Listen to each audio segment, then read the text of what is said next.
मध्य प्रदेश के पूर्व मुख्यमंत्री दिग्विजय सिंह जी हमारे साथ हैं। आज से आज के दिन ही उन्होंने नर्मदा परिक्रमा शुरू की थी। सर, आज वो दिन है जब आपने नर्मदा परिक्रमा शुरू की थी। तो उस समय पे जब आपने यात्रा शुरू की थी, आपकी धार्मिक और निजी यात्रा थी, लेकिन उसके राजनीतिक परिणाम अच्छे आए थे। आपको नहीं लगता कि अब फिर से एक यात्रा की जरूरत है?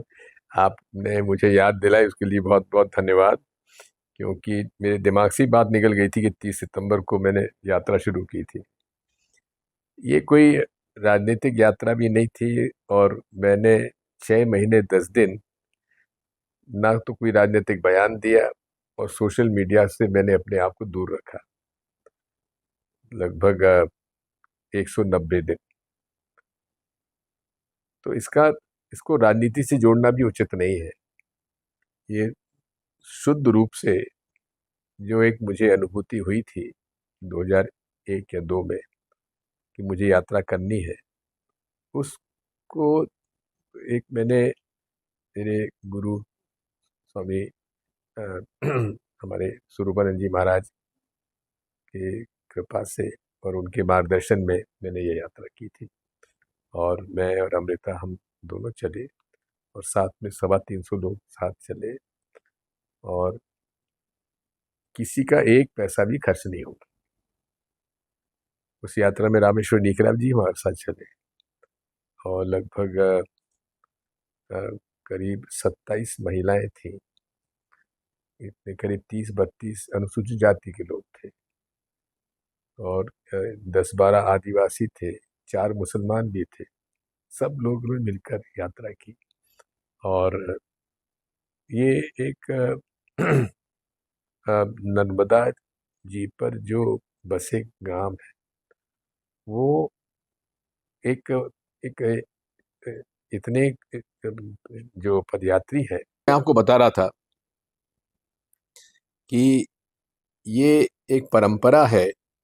नर्मदा जी के किनारे जो लोग रहते हैं, उनमें जो नर्मदा जी के पदयात्री होते हैं परिक्रमा की, उनके प्रति इतनी सद्भावना रहती है कि वो उनको अपना मेहमान मान के चलते हैं। और उनके घर में अगर अनाज नहीं भी है तो उधार मांग के लाएंगे, लेकिन किसी को भूखा नहीं सोने देंगे। इस तरह से हमारे साथ 300-325 लोग चल रहे थे, लेकिन एक भी पद यात्री को, परिक्रमावासी को, अपनी जेब से न तो चाय, न नाश्ता, न भोजन के लिए पैसा लगाना पड़ा। और इतने लोगों में उत्साह था कि जब हमारी यात्रा समाप्त हुई अप्रैल 2018 में, तो लगभग 74 जो आवेदन थे कि भंडारा हमारी तरफ से होना चाहिए, वो पेंडिंग थे। लोग मुझसे नाराज हुए कि आपने हमारा भंडारा स्वीकार क्यों नहीं किया गया। इतनी आत्मीयता से हम लोगों का ये इसमें समर्थन मिला था और सहयोग मिला था। असल लेकिन जो राजनीतिक परिणाम थे वो भी अच्छे आए थे, तो पुण्य का फल चुनाव में मिला था। अब इसको तो आप जिस स्वरूप में ले लो, लेकिन इतना जरूर है कि ये पूरे तरीके से गैर राजनीतिक थी। अगली यात्रा की जरूरत महसूस करते हैं सर कि ऐसी कोई यात्रा फिर निकलने की जरूरत है देखिए, कांग्रेस को? उस समय मैं 70 साल का था, 78 साल का हूँ, तो यात्रा करने में मुझे कोई दिक्कत नहीं है। अभी भी मुझे 20-25 किलोमीटर चलने में कोई एतराज नहीं है। लेकिन होता है, एक बार हुआ यात्रा, और उसमें राजनीति के लिए यात्रा करना, तो उसका उद्देश्य दूसरा है। तो मुझे जो अनुभूति थी, जो मेरा एक कमिटमेंट था अपने आप से कि मुझे करना है, वो मेरा पूरा हो गया। राहुल गांधी जी को भारत जोड़ो यात्रा का सुझाव आपने दिया था कि पद यात्रा करनी नहीं, चाहिए? ऐसा नहीं है। ये सुझाव आया था भारत जोड़ो यात्रा का, जब उदयपुर में चिंतन शिविर हुआ था। तो ये नफरत के खिलाफ भारत जोड़ो यात्रा का सुझाव आया था।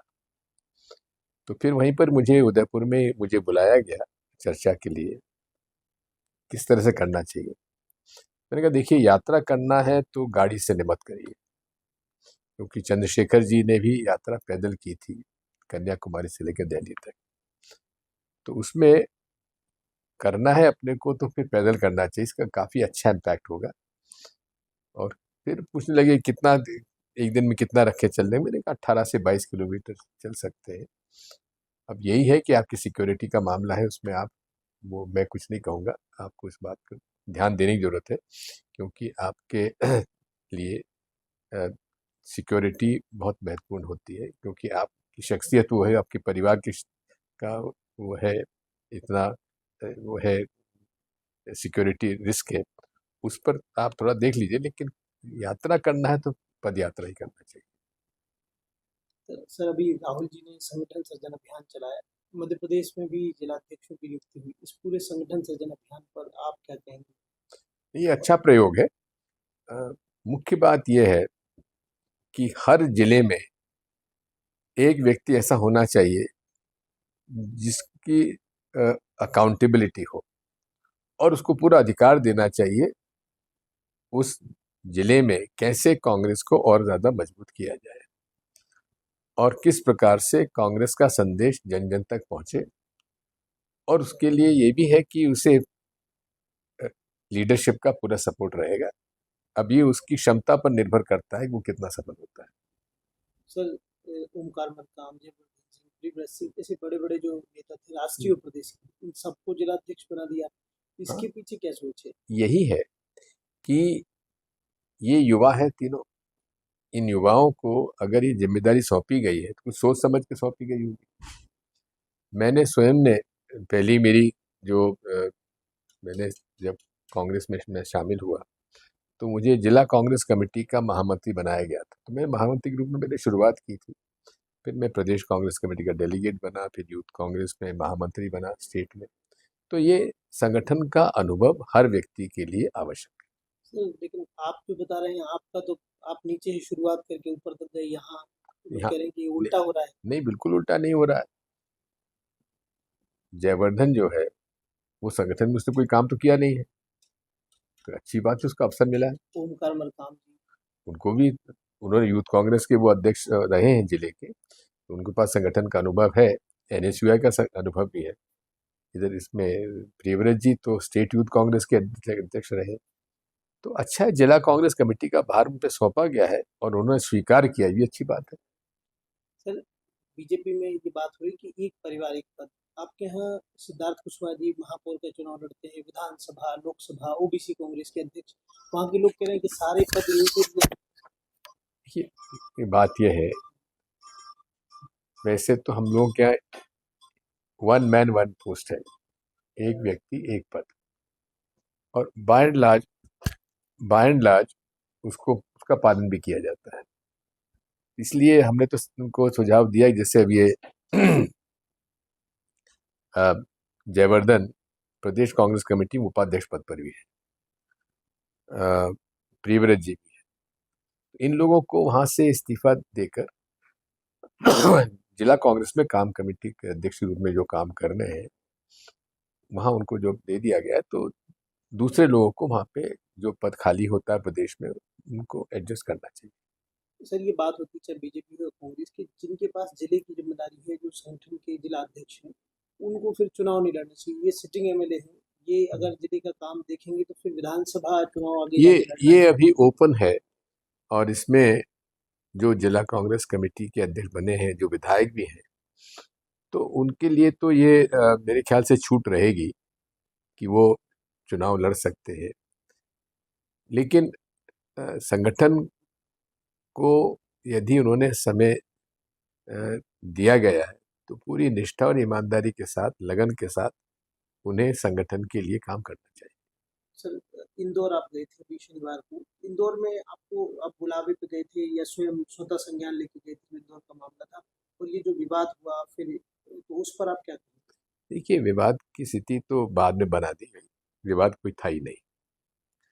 पहली बात तो यह है कि इसकी पृष्ठभूमि यह है कि 2021 में लगातार दंगे फसाद हो रहे थे। उज्जैन में हुआ, मंदसौर में हुआ, इंदौर में हुआ, खरगोन में हुआ, मक्सी में हुआ। तो उसके बारे में मैं निरंतर यहाँ पे आईजी डीजी साहब से, एसपी साहब से, जिला कलेक्टर साहब, सबसे मैं कोशिश करता था मिलने की, लेकिन वो कहते थे हाँ साहब एफआईआर दर्ज हो गई, हम करेंगे, जांच करेंगे, और कोई कार्रवाई नहीं हो रही। तो निरंतर जो जो निर्दोष लोगों को उनको गिरफ्तार किया जा रहा था, परेशान किया जा रहा था। एक प्रकरण में तो एक व्यक्ति के दोनों हाथ नहीं थे, उस पर इस बात का आरोप लगाया गया कि साहब इसने पत्थर मारे, इसलिए उस पर केस बनाया गया। अब आप समझ सकते हैं कि किस हालात में ये बात हुई है। तो मैं इस बारे में पब्लिक इंटरेस्ट लिटिगेशन के लिए तैयारी मैंने की, और उसी समय मुझे जानकारी ये भी मिली है कि ये एक पीआईएल लगी थी सुप्रीम कोर्ट में, और चीफ जस्टिस मिश्रा जी के अध्यक्षता में, जिसमें चंद्रचूड़ जी भी थे, खनविलकर भी, 3 मेंबर बेंच ने मॉब लिंचिंग और मॉब वायलेंस को कैसे कंट्रोल किया जा सकता है, उसके अंदर 3 इश्यूज पर उन्होंने निर्णय दिया था, और डायरेक्शन गाइडलाइंस दी थी गवर्नमेंट ऑफ स्टेट गवर्नमेंट्स को कि इसका पालन करके हमको सूचित किया जाए। एक प्रिवेंटिव, किस तरह से इसमें रोका जा सकता है, दूसरा इसका हल क्या है, रेमेडियल, और तीसरा है इसमें प्यूनिटिव पनिशमेंट क्या होना चाहिए, कंपनसेशन के बारे में था। तो उन गाइडलाइंस को फॉलो नहीं किया जा रहा था मध्य प्रदेश में, इसलिए मैंने ये पर्सनल पीआईएल लगाई। नोटिस मिला स्टेट गवर्नमेंट को, स्टेट गवर्नमेंट ने जो गाइडलाइंस थी उसके बारे में कोई बात नहीं की, लेकिन उसमें वही जो था कि साहब हाँ हमने एफआईआर दर्ज की है, इनके खिलाफ हमने ये कार्रवाई की, वो कार्रवाई की, वो तो मैंने एक उदाहरण के रूप में दिया था। लेकिन बेसिक मेरे पीआईएल है कि गाइडलाइंस का फॉलो आपने किया या नहीं किया, किया है तो क्या किया है। जैसे फॉर उदाहरण के लिए, हर जिले में एसपी लेवल का एक नोडल ऑफिसर तैनात करने के लिए ये रिकमेंडेशन था। क्या हर जिले में नोडल ऑफिसर तैनात किया गया?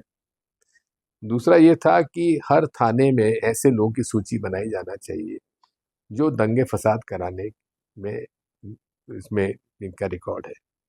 क्या उसने आपने सूची बनाई, और उसके जो अलग गाइडलाइंस थी उनका पालन किया जाए, ये मेरी पीआईएल थी, जिस पर उन्होंने कोई इसका जवाब नहीं दिया। डेट पे डेट बढ़ती चली गई, और हालात ये हैं कि कोई जज साहब इस मामले में कोई फैसला नहीं देना चाहते। तो हमने फिर ये निवेदन किया माननीय हाई कोर्ट से कि मुझे खुद को अपीयर करने का मौका दिया, मुझे मौका दिया गया। तो उस दिन मुझे अपीयर होना था 3 नहीं, कौन सी तारीख का था, मेरे ख्याल से 27 सितंबर, शनिवार को 27 को सितंबर को मेरी डेट दी गई थी। तो 27 तारीख को जब मैं पेशी के लिए जा रहा था, तो फिर मैंने ये कहा था कि मैं 27 को वहाँ अपीयर होके इस बात को मैं प्रेस कॉन्फ्रेंस के रूप में वहाँ करना चाहता हूँ। इसी बीच में एक मेरे पास शिकायत आई कि वहाँ शीतला माता मंदिर सराफा बाजार है, वहाँ एक बीजेपी विधायक जी के सुपुत्र ने ये वहाँ पे एक फरमान जारी किया है कि जितने भी कारीगर हैं वो हिंदू लोग, उनको सारे कारीगरों को बाहर करें, केवल हिंदू कारीगर रखो। जिस मुसलमानों को किराए से दे रखी वो किराया समाप्त करो। इस तरह से बड़े पैमाने पर उन्होंने ये एक अभियान चलाया, उस पर रिएक्शन भी हुआ। उसी मामले में जिला कांग्रेस कमेटी इंदौर ने 15 सितंबर को पुलिस कमिश्नर को एक प्रतिवेदन भी दिया। प्रतिवेदन देने के बावजूद भी एफआईआर दर्ज नहीं की गई, जबकि करना चाहिए था। स्पष्ट रूप से माइनॉरिटीज के खिलाफ, उनके प्रोटेक्शन में उसका प्रावधान है। पहली बात तो हमारा जो कॉन्स्टिट्यूशनल राइट है हर नागरिक को समान अधिकार है। तो धर्म के नाम पर आप किसको मना कर सकते हो कि तुम फला धर्म के लोगों को तुम नौकरी नहीं दोगे। कई शिकायतें इस बात की भी आई कि साहब ये उन्होंने तय कर लिया कि साहब कोई भी हिंदू जो है मुसलमान से के दुकान पे नहीं जाएगा, सामान नहीं खरीदेगा। ये तो हमारे संविधान के खिलाफ है, कानूनन अपराध है।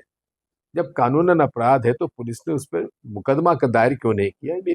मेरे पास एक शिकायत आई थी, तो मैंने अपने सोशल मीडिया हैंडल पर ही कहा था कि भाई ये घोर अन्याय है, ये बिल्कुल एफआईआर दर्ज होना चाहिए, इन पर कार्रवाई होना चाहिए ऐसे लोगों के खिलाफ, और उनका संरक्षण होना चाहिए जो जिनको परेशान किया गया। इसी मामले में एक वीडियो भी क्लिप भी आया, एक हिंदू और एक मुसलमान दो नौजवानों ने एक दुकान चालू की थी, 3-4 साल से काम भी कर रहे थे वहां।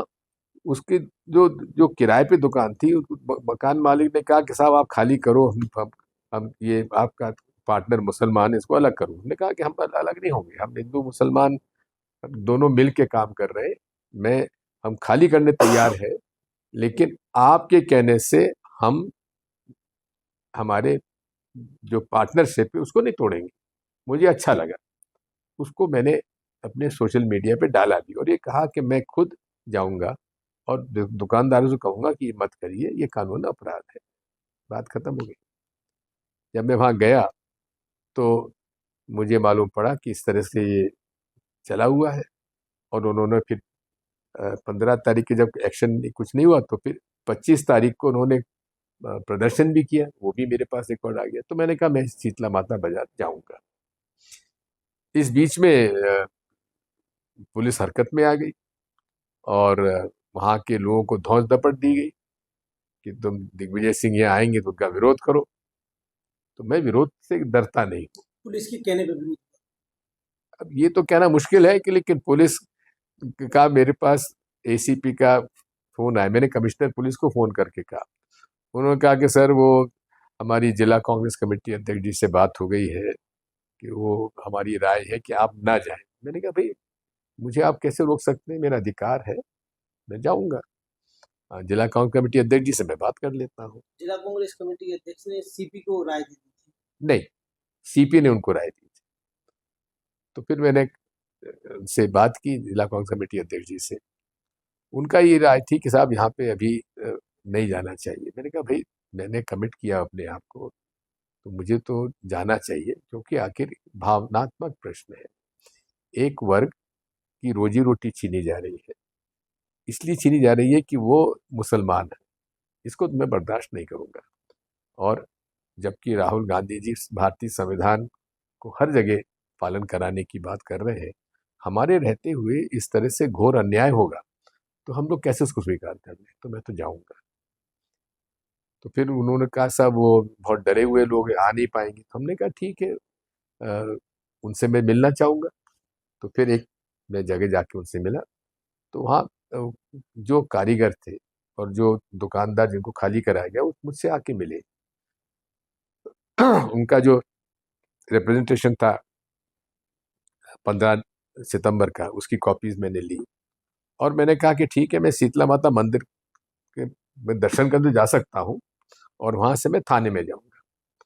तो उस पर भी ऐतराज था पुलिस को, तो उन्होंने वहां भी मंदिर में जाने को भी मना कर दिया, लेकिन थाने के लिए उन्होंने मुझे स्वीकृति दी। तो मैं थाने पे गया, मेरे साथ जिला कांग्रेस कमेटी ग्रामीण के अध्यक्ष भी साथ थे, और वहाँ के पूर्व पार्षद भी थे, और भी हमारे 2-3-4 सीनियर कांग्रेसमैन मेरे साथ गए। हालांकि हमारे साथ जब वहाँ गए थे तो एकता की हिंदू मुस्लिम सिख ईसाई सब आपस में है, भाई भाई के नारे लगाते कम से कम 50-100 लोग साथ में गए, क्योंकि हमारी लड़ाई जो है नैतिकता की लड़ाई है, संवैधानिक लड़ाई है, व्यवहारिक लड़ाई है, और प्रेम सद्भाव सत्य और अहिंसा की लड़ाई है। हम लोग किसी के खिलाफ नहीं है। कैलाश विजयवर्गीय जी कह रहे हैं कि आप शांति भंग करने गए थे। मैं तो शांति दोनों पक्षों से बात करनी चाहिए थी मैं, आपको। मैं तो शांति स्थापित करने गया था। कैलाश विजयवर्गीय जी, आप वहाँ के मिनिस्टर हैं, सीनियर हैं, आप महापौर रह चुके हैं। क्या आप इस तरह के किसी के आदेश कि कोई मुसलमान को आप नौकरी में नहीं रखेंगे, उसको दुकान नहीं देंगे, उस पर आपका क्या कहना है? क्या आप संविधान के प्रति आपने शपथ ली है, मंत्री है, क्या ये भारतीय संविधान के खिलाफ नहीं है? क्या ये अपराध नहीं है? आप उसको कैसे स्वीकार कर रहे हैं? आपको इन लड़कों को संभालना चाहिए, आपकी जवाबदारी है। आपको जवाबदारी है कि ये इस तरह का जो नफरत मुसलमानों के खिलाफ चलाई जा रही है, वो भी आपका आपका वोटर है, वो भी आपका समर्थक हो सकता है। क्यों नहीं आप उनके लिए बात करते? क्यों आप उल्टी सीधी इस तरह से बात उल्टा उनको प्रोत्साहित देते हैं? सर, जो इंदौर के शहर अध्यक्ष ने आपके दौरे पे आपत्ति करी बैठक में बोला कि भोपाल की दिल्ली के नेता बिना बताया जाते हैं। हाँ, ठीक। मैंने तो उनको बता के गया था, उन्होंने मेरी प्रेस कॉन्फ्रेंस ऑर्गेनाइज की थी। प्रदेश कांग्रेस, हमारे जिला कांग्रेस कमेटी के अध्यक्ष जी ने ही 3 बजे मेरी प्रेस कॉन्फ्रेंस आयोजित की थी। और मैं आज से नहीं, शुरू से जब भी जाता हूँ जिला कांग्रेस कमेटी के निजी यात्राओं में भी उनको सूचित करके जाता हूँ। तो फिर अगर उन्होंने गलत बयान की है तो नहीं, कार्रवाई नहीं होनी चाहिए? उन्होंने मेरा नाम तो लिया नहीं। ऐसा नियम है क्या सर कि बिना बताए जाना नहीं है?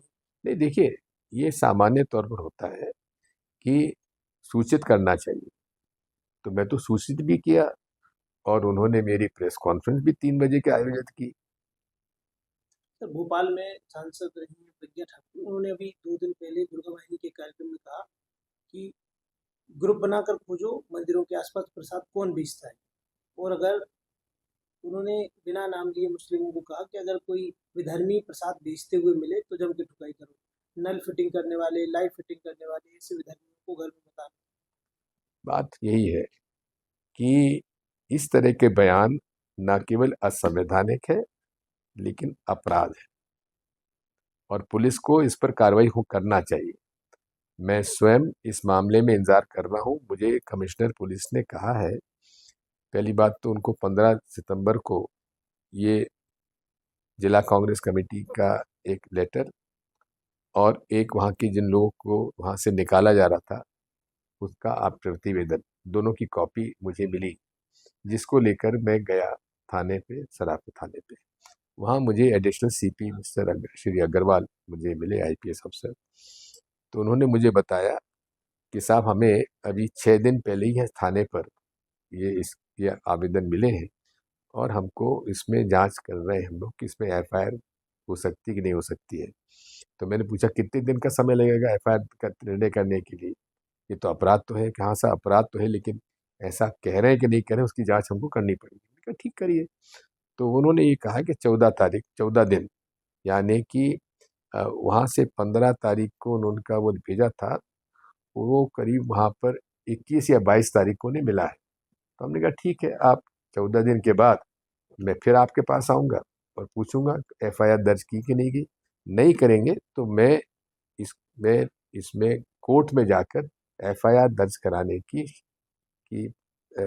आवेदन लगाऊंगा, क्योंकि ये लड़ाई तो मुझे जनहित में लड़नी है, संवैधानिक अधिकार की लड़ाई है, मैं लड़ूँ।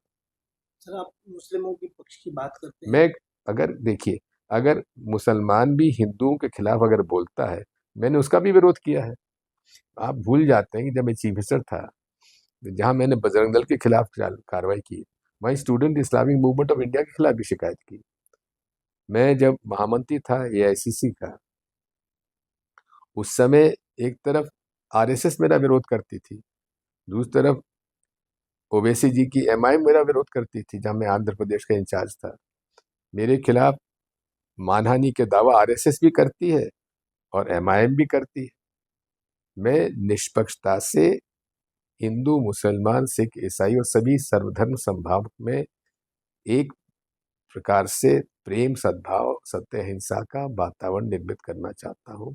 और इसीलिए हम लोगों की जो नफरत छोड़ो भारत जोड़ो यात्रा थी, नफरत समाप्त करो, भारत को जोड़ो। हम लोग पहले भारतीय हैं, वी आर इंडियंस फर्स्ट। हमारी लड़ाई हमारे गरीबों के प्रति है, उनके गरीबों के हित के प्रति है। कैसे देश की तरक्की हो, विभाजित देश आगे नहीं बढ़ सकता। संगठित एक होकर काम करेंगे तो ही देश आगे बढ़ेगा। क्या आज़ादी की लड़ाई में मुसलमानों का योगदान नहीं है? क्या इस देश को विश्व गुरु बनाने में क्या मुसलमानों का योगदान नहीं रहेगा? क्या इस देश में हर क्षेत्र में प्रगति के लिए आज अजीज प्रेम जी जो है सबसे बेहतरीन यूनिवर्सिटी, प्राइवेट यूनिवर्सिटी चलाते हैं, क्या अगर वो तय कर लें कि हम हिंदुओं को नौकरी नहीं देंगे तो क्या वो उचित होगा?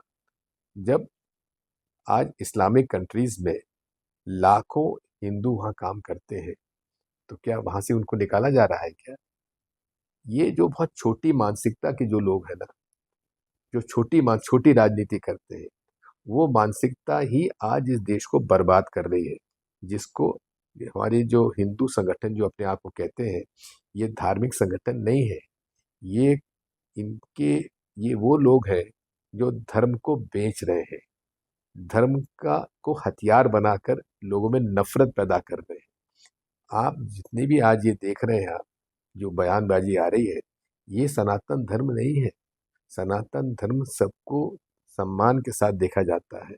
और मैं इस बात को कहना चाहता हूँ कि हर धर्म का जो मूल उद्देश्य वो है इंसानियत। यही स्वामी विवेकानंद जी ने भी यही कहा। तो इसलिए जो लोग धर्म के नाम पर किसी भी संप्रदाय के खिलाफ अगर इस प्रकार की बात करते हैं तो वो न केवल असंवैधानिक है लेकिन अधार्मिक भी है। अब आप ये बात करते हैं जिहाद की बात, जिहाद का उन लोगों को कहिए कि जिहाद क्या है, इसका शब्द का अर्थ क्या होता है, पहले ये समझ लें। जिहाद होता है कि जिस बात में मेरा जज्बा है, मेरी लगन है, निष्ठा के साथ मैं काम करूंगा, उसे जिहाद कहा जाता है। आप कुछ नहीं मत करिए, आप गूगल पे चले जाइए और जिहाद टाइप करिए कि जिहाद का क्या अर्थ होता है, आपको पता पड़ जाएगा। लेकिन लव जिहाद, अब जो मुस्लिम मिनिस्टर्स रहे, सिकंदर बख्श साहब रहे, उनकी पत्नी हिंदू थी। आप अंसारी हमारे शाहनवाज हुसैन साहब, वो मुस्लिम, वो तो मंत्री नहीं रहे, शायद स्टेट में रहे होंगे, उनकी वाइफ हिंदू है। मुख्तार अंसारी साहब कैबिनेट मिनिस्टर रहे सेंटर में, मुख्तार अब्बास नकवी साहब, उनकी वाइफ हिंदू है। तो वो भी लव जिहाद के आरोपी है क्या? उन पर कार्रवाई क्यों नहीं करोगे भाजपा? अपने घर को तो देखो पहले, दूसरों को, छोटे छोटे लोगों को तुम परेशान करते हो।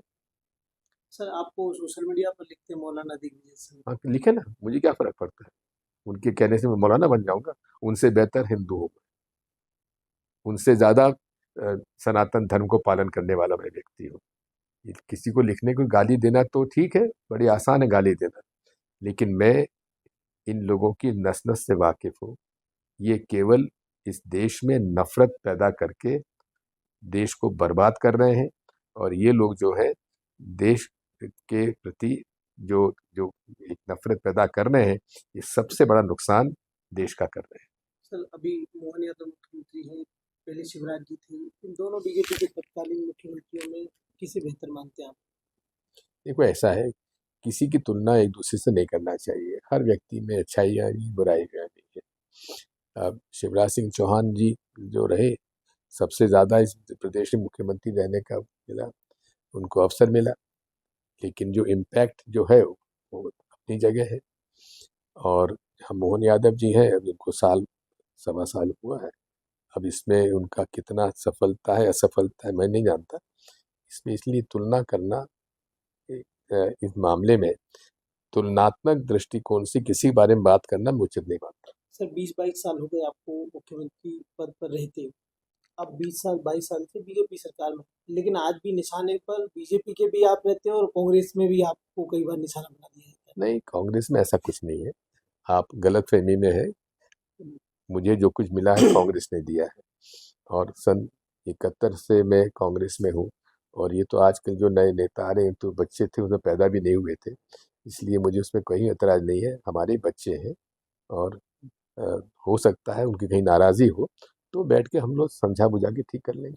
सर अभी बीते दिनों आपका जो बयान आया था सिंधिया जी को लेकर, सरकार गिरने को लेकर, तो वो कौन से उद्योगपति थे जिनके जरिए मध्यस्थता कराना चाहते थे कि ये मामला सुलझे? अब देखिए, बात तो ऐसा है कि मैं किसी उद्योगपति का नाम लेने की आवश्यकता नहीं है, लेकिन हाँ, एक ऐसे संभ्रांत परिवार के की शख्सियत थी, जिनकी अच्छी मित्रता कमलनाथ जी से भी थी, सिंधिया जी के साथ भी थी।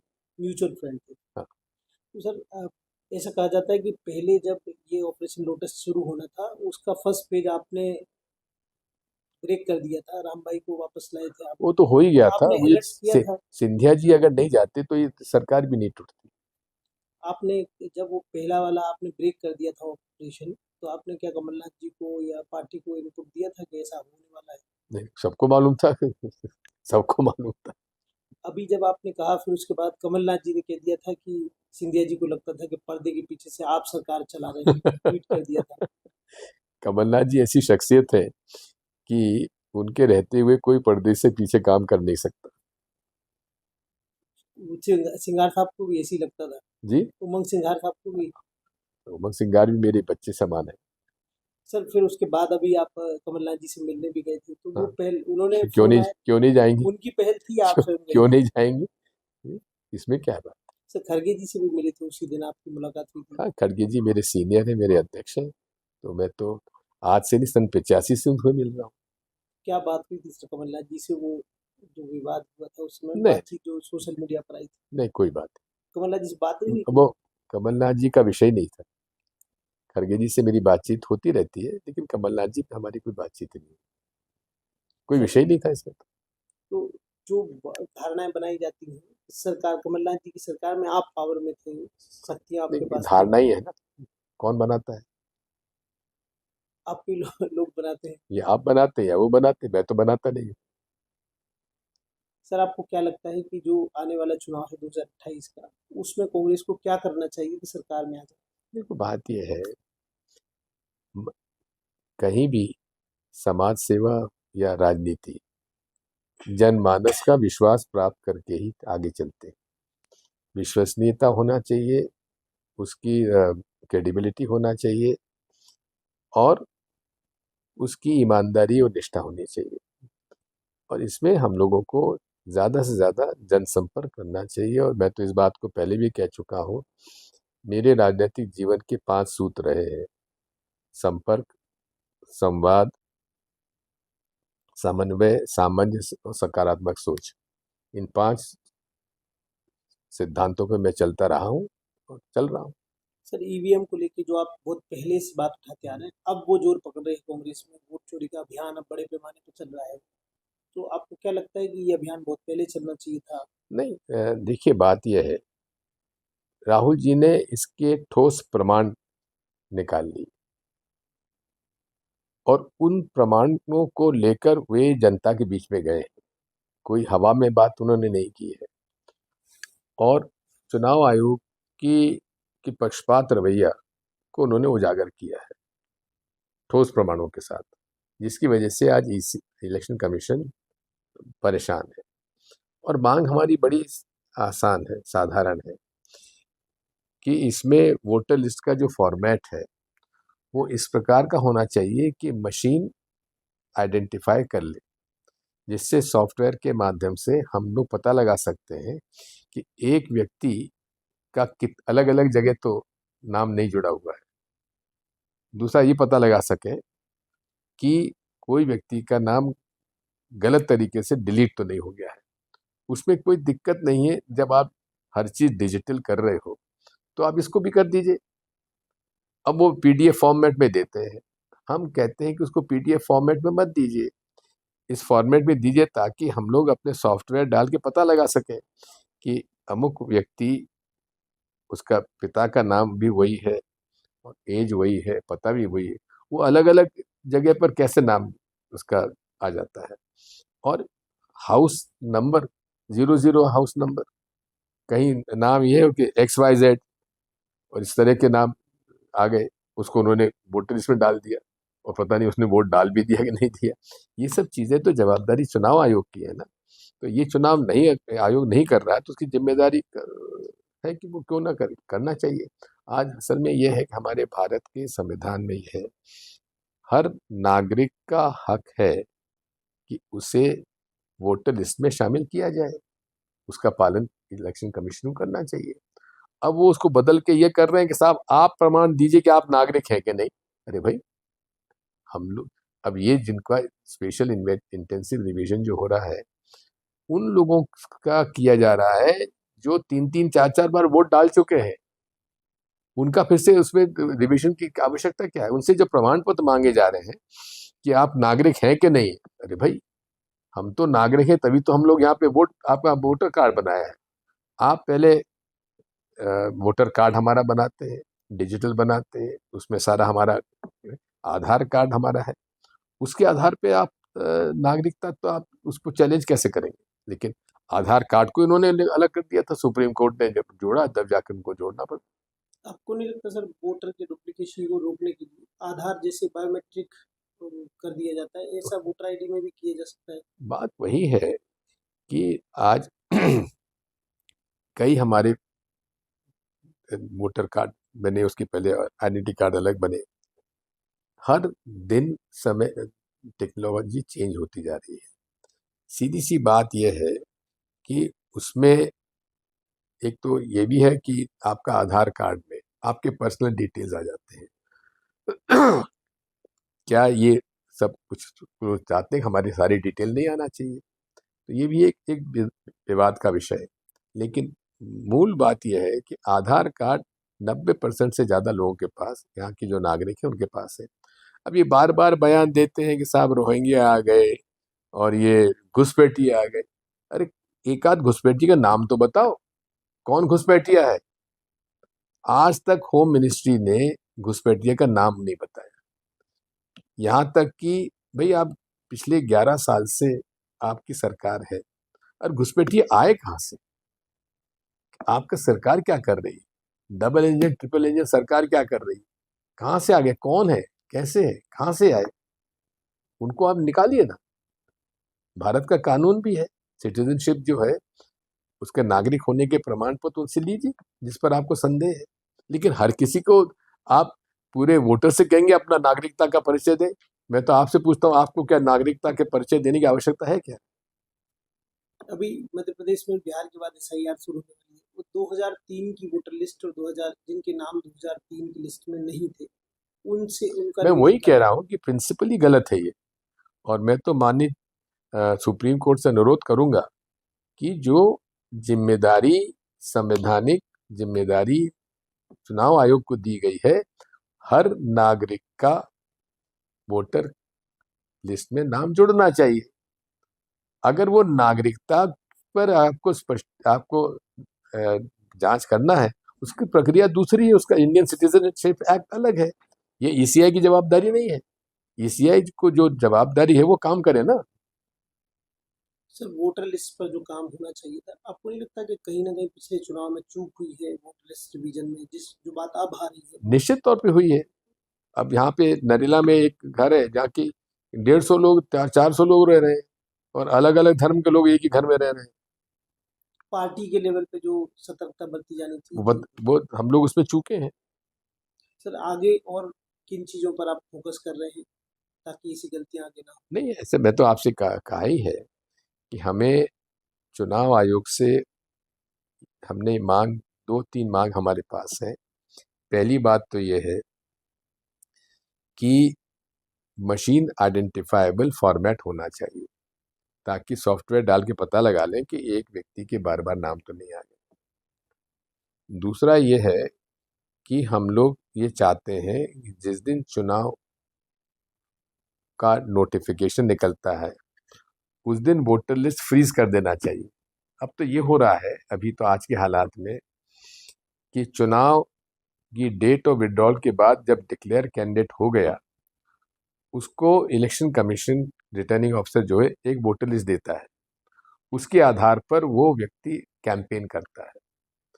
लेकिन जो वोटर लिस्ट उसको दी जाती है और जो वोटर लिस्ट प्रिसाइडिंग ऑफिसर को दी जाती है, उसमें काट छाट हो जाती है, और वो बिल्कुल अवैधानिक है और इम्प्रैक्टिकल है, और एक रूलिंग पार्टी को मदद करने वाली है। आपको उस दिन फ्रीज कर देना चाहिए जिस दिन आपने वोटर लिस्ट कैंडिडेट को दी, उसके बाद कोई डिलीशन नहीं होना चाहिए, कोई एडिशन नहीं होना चाहिए।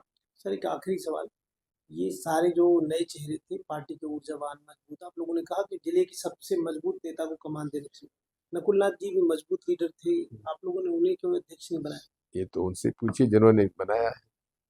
बिहार में चुनाव परिणाम को लेकर आप क्या सोचते हैं? विधानसभा चुनाव देखिए अब ये तो वहाँ पे एनडीए और इंडिया अलायंस के बीच में चुनाव है, अब देखिए क्या होता है। तो ये थे मध्य प्रदेश के पूर्व मुख्यमंत्री और कांग्रेस के सीनियर लीडर जिन्होंने तमाम मुद्दों पर अपनी बेबाकी से राय रखी। विजय सिंह बघेल, दैनिक भास्कर, भोपाल।